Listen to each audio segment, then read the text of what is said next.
There are people in the world with various habits. Some are good habits and some are bad habits.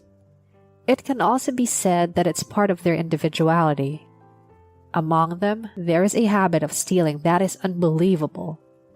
What's even more frightening is that there are people who seem to have left behind the feeling of guilt. Aaliyah was exactly like that.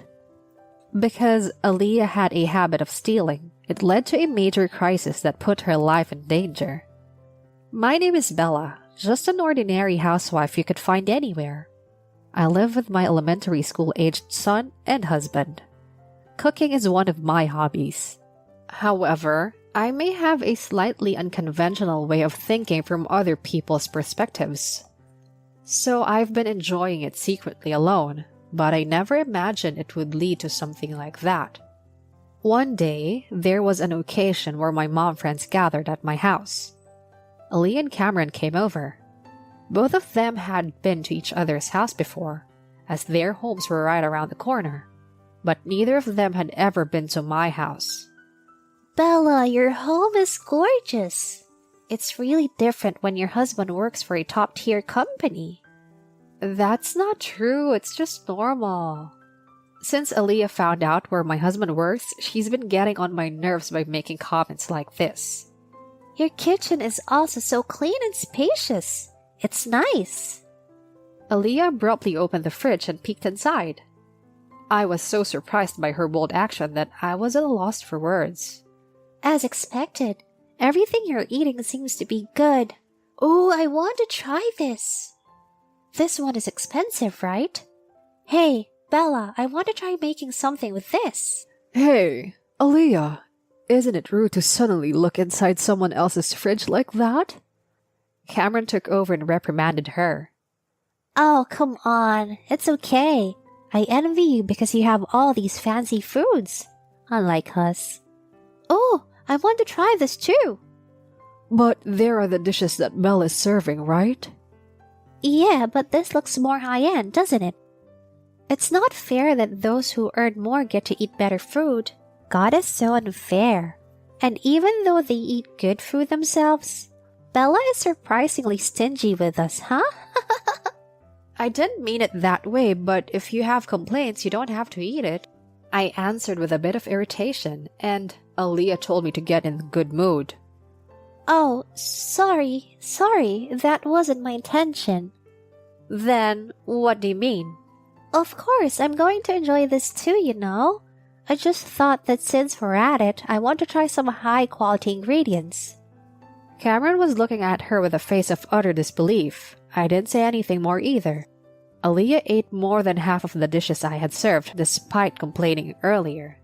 People who always eat good food have it good, don't they? I'm so envious that they can eat such delicious food every day. I couldn't say anything more. This is what I meant. I should have kicked her out at that time. After finishing her meal, Aaliyah began to wander around the house. Oh, this must be the bathroom, right? Wow, it's spacious and clean. It's nice. Hey, Aaliyah? Is the washroom this way? Aaliyah, it's not appropriate to go around someone else's home like that. It's rude. As I thanked Cameron for admonishing Aaliyah, I gently scolded her. We're just an ordinary family, Aaliyah, and it's uncomfortable to be stared at like that. It's just looking. What's wrong with that? Besides, you're living a much better life than us. It's not fair. I realized that the conversation wasn't getting through to her. My husband is a worthless man and I have to go to work to make ends meet. I would love to be a stay-at-home mom like you, Bella, and be able to live a luxurious life. Afterwards, Aaliyah continued to sneak peeks around the house and was reprimanded by Cameron and me. But she didn't seem to care at all. After the two of them left, I was exhausted and worn out. We ended up eating out that day since I was too tired to cook. That's why I didn't notice anything strange. The day after Aaliyah and Cameron came over to play, I stood in the kitchen thinking about making some of my favorite dishes. And that's when I noticed. Wait, where did all my sauces go? Did I move them somewhere else? I looked all over but couldn't find any of my secret sauces. This is terrible if they're missing. They're my personal favorites and my husband wouldn't have touched them. I don't think so, but just in case, I decided to contact Aaliyah and Cameron. I have some condiments missing that I left in the kitchen. Did you bring them home by mistake or something? I'm sorry to ask you this, but I just want to make sure. I checked, but it doesn't seem to be with me. It's worrying, right? I don't want to say this, but isn't Aaliyah acting a bit suspicious? I'm sorry to say that I also thought so, but she wouldn't steal some seasoning, right? But her jealousy was abnormal. I'll talk to Aaliyah and apologize for causing her any worries. My conversation with Cameron went like this, but as for Aaliyah... Are you suspecting me, Bella? It's just some seasoning, you know? Gross. That's such a terrible feeling. It's not about stealing, just checking if you mistakenly took it home. Basically, you're accusing me of stealing and over some seasoning. I heard rich people are surprisingly stingy. And it's true, isn't it? Bella, you're so uptight. Just so you know, I don't know anything. Anyway, with all the money you have, I wouldn't be bothered even if I lost a little something. I'm sorry if it's just a misunderstanding, but it's actually missing.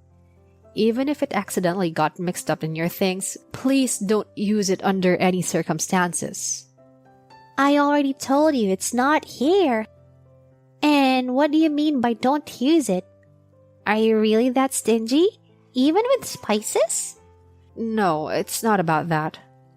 Wow, if you're making such a big deal out of it, it must be some super expensive spice, huh? It's not like that. No, it must be like that. Rich people use amazing seasonings, don't they? I can't imitate that at my place. It's not about that. Anyway, even if you have it, please don't use it. You're so persistent. I don't have it, okay? I wish I had said it right at the time. Aaliyah looks suspicious no matter how you look at her. The incident happened after this. It happened a few hours after I talked to Aaliyah on the phone. Ah! Help! Right after I heard a woman screaming, I heard the sound of an ambulance siren. I had a bad feeling about this. I rushed outside and saw an ambulance parked in front of Aaliyah's house. Aaliyah was being taken out of her house on a stretcher. Her face was pale and she was shaking uncontrollably. She was almost unconscious. Aaliyah, can you hear me? The paramedics were calling out to Aaliyah multiple times. Oh no, this is serious. Please explain the situation. My wife was eating alone and suddenly started feeling unwell. The food tasted really strange. I don't even know what it was. Does your wife have any allergies? I've never heard of her having anything like that. As Aaliyah's panicked husband was explaining the situation to the paramedics, his eyes met mine. Suddenly, he gave me a stern look and started walking towards me. Bella, what is going on here? Huh? What do you mean? My wife was cooking using the seasoning you gave her, and then suddenly her condition changed. I tasted it a little bit, and what the hell was that? It tasted terrible. My mouth is still numb. Well, that's... Right now, the priority is to take her to the hospital. Please, hurry. Bella, please come too. Explain it properly. I ended up getting on the ambulance by chance. Oh, it's become troublesome. I can't believe someone would give something like that to another person. Aaliyah's husband was mumbling and Aaliyah would occasionally moan. Aaliyah, get a grip. He was desperately trying to get her attention. When we arrived at the hospital, Aaliyah went into the treatment room. Aaliyah's husband, with a bright red face and anger in his voice, Depending on the situation, we may call the police. Please give us a proper explanation, he said while accompanying Aaliyah. This is troublesome. How should I explain? An hour later, I found myself talking to Aaliyah's husband in the hospital room where Aaliyah was lying. Aaliyah appeared calm while receiving an IV drip, as she was diagnosed with a mild case of food poisoning. Bella, I'm asking you again, what the hell is going on? Fortunately, it wasn't life-threatening, but it's still a big problem. I just want to make sure. Did Aaliyah really say that she received seasoning from me? Yes, she did. What's wrong? Are you trying to deny it? No, that's not the case. It's just that... What is it? Please be clear. I want to call the police and talk to them. Also, there's something I want to check at Aaliyah's house. To call the police yourself, there must be something suspicious going on. Alright. I don't know what you want to confirm, but since Aaliyah has calmed down, let's go back home for now. With Aaliyah's frustrated husband, I took a taxi back to Aaliyah's house. Which seasoning did Aaliyah use? I think everything here is all there is. Oh, I see. You gave them to her, didn't you? Why are you checking now? This smells terrible. What is this? Do you have a grudge against Aaliyah? This is death sauce. There's also noni juice. I'm not sure what that is. Death sauce is very spicy and noni juice is absurdly bitter. They're so strong that they're used as a punishment in games. It's something most people don't eat. Why did you give that to my wife? Just then, the police arrived at Aaliyah's house. This person made my wife eat terrible food. Is this a crime? Please calm down. That seasoning was something Aaliyah took from my house without permission. What? That seasoning that Aaliyah stole was a very stimulating substance. Are you saying that Aaliyah stole it? What a baseless accusation. I understand that it's hard to believe, but that seasoning was missing from my house on the day Aaliyah came to visit. I told Aaliyah not to use it under any circumstances. Here, I told him about Aaliyah's behavior that day in our phone conversation. I kept quiet about her lamentations about his lack of worthiness. So, my wife stole the seasoning from your house and thought they were luxury items? That's right. I myself enjoy such stimulating sauces as a personal hobby. It was very embarrassing to talk about such things in front of the police. Oh, sorry, can I make a call to my house? I called my husband at home and quickly explained the situation, asking for his confirmation. Oh, I see, that's not all. I just checked, but it seems that some of the cosmetics I had in stock in the bathroom are missing. What? I didn't notice because they weren't something I needed to use immediately. They were on the bathroom shelf. I'm sorry, but could you search the house? As the police searched the house, I waited nervously. My heart sank when they found the cosmetics that had disappeared from my home. Moreover, they found my ring from what appeared to be my valuable item box. It was a ring with my name engraved on it, so there was no need to confirm it. I stored it in the bedroom, so I guess someone sneaked in without me noticing? Why? Why would she? Aaliyah's husband was stunned and seemed unable to accept the reality. I proceeded to work with the police in a businesslike manner. Oh, there's also a ring with Cameron's name on it. This seems to be another crime, I said while Aaliyah's husband just hung his head. What the hell am I supposed to do? Just then, we received a call from the hospital that Aaliyah had woken up. Bella, I'm sorry to bother you, but can you come with me again? Aaliyah's husband had somehow managed to switch his emotions, but his face was now contorted with anger compared to earlier. In the taxi, Aaliyah's husband was making a phone call somewhere. We arrived at the hospital and first Aaliyah's husband went into the room. I could hear Aaliyah screaming from inside. I was fooled by Bella. This is harassment. I'll sue. Bella, please come in. Huh? Bella? Why? I'm terribly sorry. Aaliyah's husband apologized profusely. Hey, what do you mean? I'm the victim, right? Screw you. You're the worst person I've ever met. What you did is a crime. Bella, what did you tell my husband? That you stole seasoning from my house.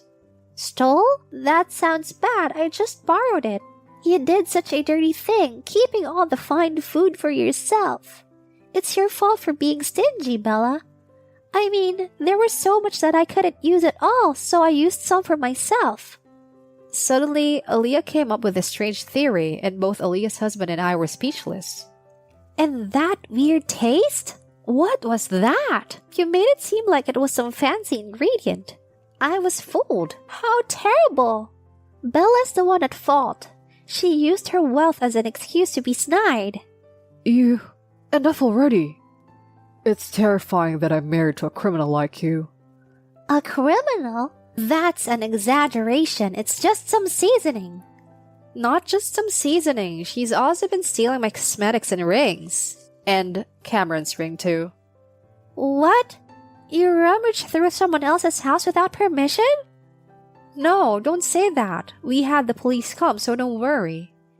The police? You're just messing around. You're the one messing around. We're getting a divorce. Huh? Why a divorce? Why did it come to that? There's no way I can live with a criminal like you. You lie and act like you know nothing. I don't trust you. Of course, I'll take custody of our son. It's bad for his education to be with you. Wait a minute. Why all of a sudden? At that moment, the sound of heavy footsteps running towards us grew louder and louder until the hospital room door burst open with great force. Dad, why are you here? What has this useless daughter of mine done now? I'm sorry for the sudden intrusion. No, thank you for letting me know. I'm terribly sorry about my daughter. No, there's someone who's suffered more than I have. Aaliyah's father turned towards me and also apologized profusely. I sincerely apologize for everything. This is the second apology of the day. It's not often in life that you get to see such a profuse apology. This girl has always been a sly one, but I never imagined she would stoop to stealing someone else's property. Shame on you! Aaliyah trembled and seemed to be crying. It's Bella's fault. Are you still saying that? But it's your fault because you don't make enough money. I want to live a glamorous life. Stop talking nonsense! You live off us and yet behave like this. I was just standing there like a wallflower, but Aaliyah's father's anger was intense, and I was also scared. I'm thinking of divorcing Aaliyah. Oh, of course, I'm truly sorry. I'll take responsibility and discipline her properly. What? You mean I have to go back to my parents' house? No way.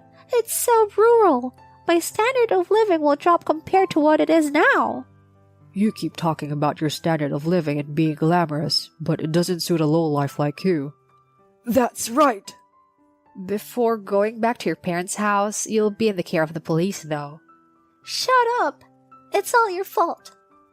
Aaliyah was about to come towards me, but her father glared at her, and her husband stopped her. Are you only thinking about yourself? You didn't even apologize to Bella. You're beyond help. Apologize with all your heart. I'm sorry. See? I apologized, so can we not get divorced? Enough mocking people. I can't do this with you.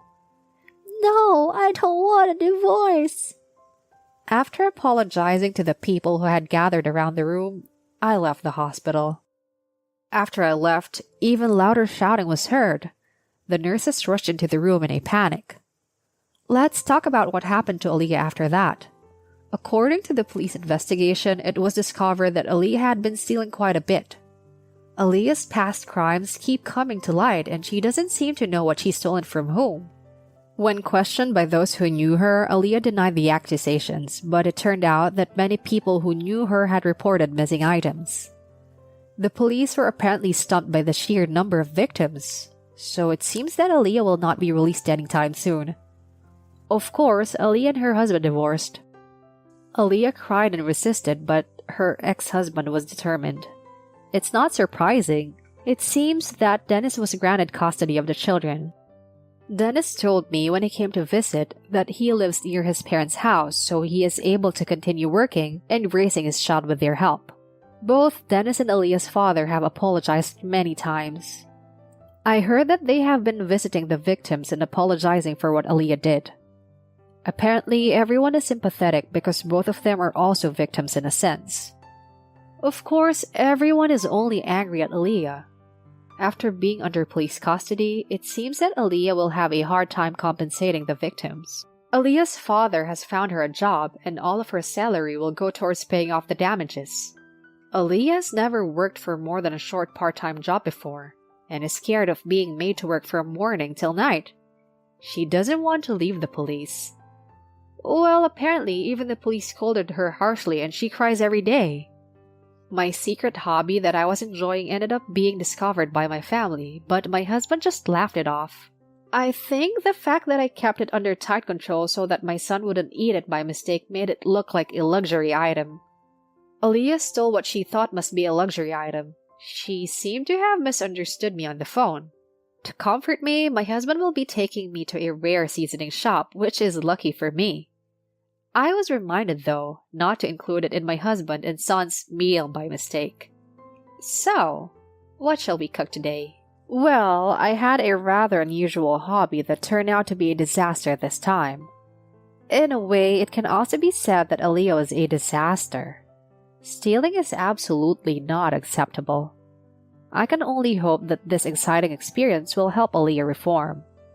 Well, it might be difficult because she's the kind of person who easily believes that things are luxury items and steals them. Alright, everyone's presentations are done. Nick, the manager, said as he tried to move the discussion forward. Excuse me, I haven't. I recently found out something. Nick interrupted me and began to speak.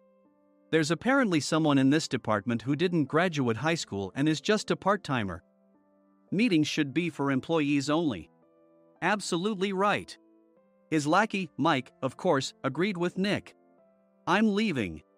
After leaving the meeting room, I started to shut down my computer.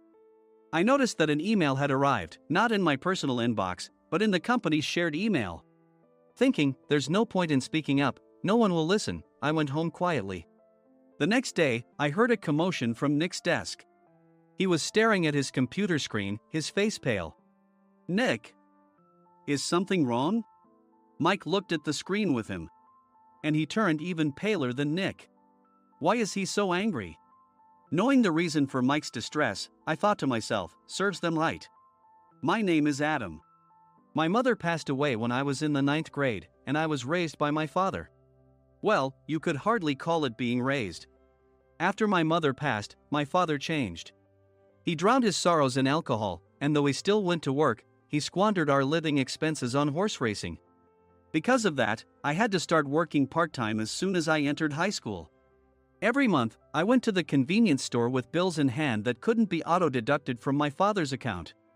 Even though I endured it because I didn't want to be alone, I reached my limit in my second year of high school and dropped out.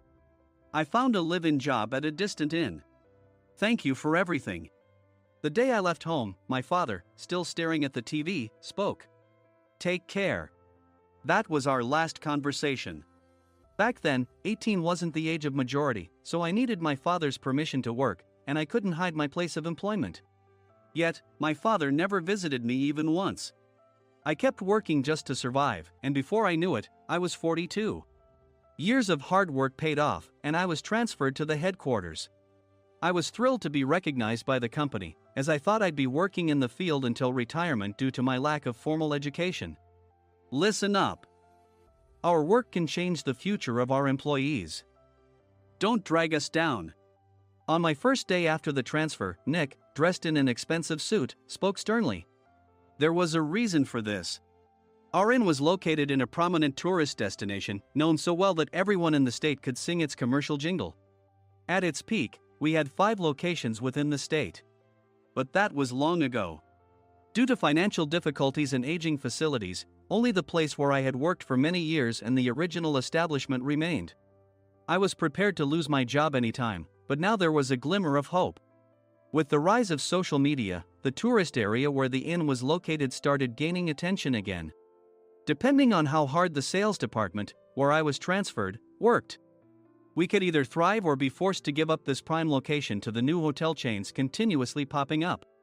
For Nick, who had switched careers from another industry to strengthen our sales, this was a battle he couldn't afford to lose. I understood why he had to be strict. I will do my best. Nick sneered at my enthusiastic declaration. Did you not hear what I said? I'm sorry. I thought I was listening carefully. Out of habit from years of customer service, I apologized reflexively, though I had no idea what had offended him. Someone was watching me with a smirk. In this department, there are those who are expected to excel and those who have been shoved here because they have nowhere else to go. You are the latter. It was Mike, the section chief. He's 7 years younger, at 35. But he was called to headquarters much earlier than I was and had been moving around within the headquarters ever since. I'm not jealous, but I can't accept that he's my boss. Graduating from a prestigious university, he has an unusually high pride and caused many problems as a newbie, making things very difficult for me when I was the front desk leader. When I found out Mike was transferred to the sales department a month before me, I was disheartened. Mike is right. With just a middle school diploma, there's not much you can do. Don't even think about achieving results. As if I didn't exist, Nick remarked, I'm thirsty. Mike eagerly ran to the coffee maker. It seems Mike is Nick's lackey. I regretted being happy about my transfer to headquarters, wishing I had stayed on site forever. Send a direct mail to every company on this list by the end of the day. Nick only assigned me tasks that even a new graduate could handle. What? There are over 1,000 companies. You want me to send to all of them by today? Yes, if you and your fellow misfits split the work, even those with nowhere else to go should finish by today. I glanced at the employees typing away expressionlessly. They were worn out from customer service, only thinking about leaving on time, or were women reassigned after having children, with zero motivation for work. Even Sam, a new graduate from the same university as Mike, who was supposed to be among the expected achievers, had no enthusiasm for the job, having joined the company wanting to do customer service. I don't care what they say, I plan to quit anytime, he said. Only Nick and Mike were highly motivated, making all the decisions between the two of them. I originally only wanted to work at the inn to survive and had no particular attachment to this job. I swallowed my words, thinking I had no right to reprimand them. About a month after the transfer, Nick told us with a frustrated look. To commemorate the 50th anniversary, we've decided to create a plan exclusive for one group per day. Originally, Mike and I were supposed to come up with it, but our president, Mr. Thompson, insists on hearing everyone's opinions. So, you all get a chance. As Nick explained, Mike began handing out prints. Make sure not to embarrass Nick. If your ideas are half-baked, you'll have to redo them. It seemed that they had printed his handwritten notes by Mr. Thompson, which included several questions and a section for free responses. It made sense why Nick had to seek our input, given that all responses had to be submitted to Mr. Thompson. We were given a week to think about it, and a meeting was scheduled to compile our ideas. My plan is to let guests enjoy both the old and modern America. Nick began the presentations. Guests would watch a master confectioner at a nearby traditional sweet shop make sweets in front of them. The welcome drink would be premium tea in a bottle. Nick's plan was certainly attractive. After his presentation, Nick called on us to present in the order we were seated. Just as I stood up for my turn. All right, everyone's presentations are done. Excuse me, I haven't. I recently found out something. Nick interrupted me. There's someone in this department who didn't graduate high school and is just a part-timer. He was likely talking about me. I joined the company as a part-timer and was made a full-time employee when I turned 20. That was 20 years ago, so Nick and Mike probably had no chance to know until recently. Meetings should be for employees only. Absolutely right. After that, Nick kept creating opportunities to solicit everyone's opinions, purposefully excluding me from speaking. The meeting unexpectedly heated up and went past the scheduled end time. A few people asked to leave, and the discussion continued with the remaining few. Still here? Normally, you'd leave in that situation. Though I had no attachment to the job initially, hearing kind words from customers made me want to make them happier. For someone like me, with nowhere to go, the inn was my home and customer service was my life. I felt pathetic about my current self. I'm leaving. I left the conference room and started shutting down my computer. I noticed an email had arrived, not in my personal inbox, but in the company's shared email. Thinking no one would listen to what I had to say anyway, I quietly went home. The next day, while preparing the DM as instructed, I heard a commotion from Nick's desk. In his haste to stand up, he hit his knee on the desk. He stared at his computer screen, his face pale. "Nick! What's wrong?" Mike, thinking he should be the first to rush over, approached Nick while still wearing his coat. He peered at the screen with Nick. And he turned even paler than Nick. Why is he so angry? Who is responsible for this company? Nick, more irritated than ever, asked, and Mike answered without checking. Probably Sam. Sam wasn't there because he was attending a morning training session for new hires. Nick gave up on getting angry and returned his gaze to the screen. They were looking at an email that arrived right after the end of the working day yesterday. Apparently, no one, including me, had checked it before leaving. The email was from a large company that used us for their annual employee trips. The president and executives of that company also frequently used our services personally. President of the company, Mr. Mason himself, had declared that neither he nor his company would ever use our services again. Well, some companies cancel their employee trips or stop using our services due to financial struggles. Let's just move on. Mike kept wiping the sweat from his forehead with a handkerchief. Knowing why Mike was so agitated, I quietly watched their interaction. Do you know how much revenue we get from that company? We can find other guests to fill the rooms, but we'll lose the banquet costs, gift shop revenue, rental car fees, and more. Moreover, the gifts were supposed to be prepared by the traditional confectionery shop involved in Nick's proposed plan. If it's known that we incurred such a huge loss at this critical time, Nick's position in the company would be jeopardized. Nick took a deep breath, seemingly trying to calm himself. All right, Mike. Go to New York right now and apologize to Mr. Mason. What? You're coming with me, right? I have urgent work to do. I trust you, which is why I'm entrusting this to you. Please. Mike, believing Nick's sincerity, agreed with a determined look on his face, saying, yes. That's Nick for you. Even if Mike went to apologize, Nick would shift all the blame onto him if the client didn't change their mind. Well, it was Mike's fault to begin with, so it served him right. About 3 hours later, Sam answered a call from somewhere and repeatedly apologized, saying, I'm very sorry. Everyone watched to see what was happening. After ending the call, he informed Nick with a weary tone. When Mike arrived at the client's company, he only made things worse, further infuriating Mr. Mason. He was demanding, get his boss here immediately. It was no wonder Sam was exhausted, dealing with such a call right after returning from training. What is that idiot doing? All right, Adam, you're coming with me. If sacrificing Mike didn't work, then I must be next. Normally, I'd want to refuse at all costs, but I saw an opportunity in this situation. If I can be of assistance, I'd be happy to join you. I immediately followed Nick, and we flew to New York. When we introduced ourselves at the reception, it became clear how serious the situation was, as the receptionist personally escorted us to the president's office. Angry voices leaked through the door, making both Nick and me uneasy. Excuse me. I'm Nick, the supervisor. I understand my subordinate has caused you trouble, and I deeply apologize. Nick, with his experience in the corporate world, knew enough to offer an apology before excuses. However, his customer service skills left much to be desired. I sighed as I saw Mike trembling like a small dog in the corner of the room. What kind of training are you giving your subordinates? Mr. Mason glared at Nick with a red face. The intensity of his gaze made even Nick take a step back. Regrettably, I joined this company only 2 years ago and was unaware of Mike's issues. I should have identified his shortcomings sooner. Indeed. I should have realized sooner. No sensible person would come to apologize and then give a lengthy presentation on the drawbacks of not using their in. Nick froze, his mouth slightly open. Suspecting the worst, I picked up the documents that had fallen to the floor.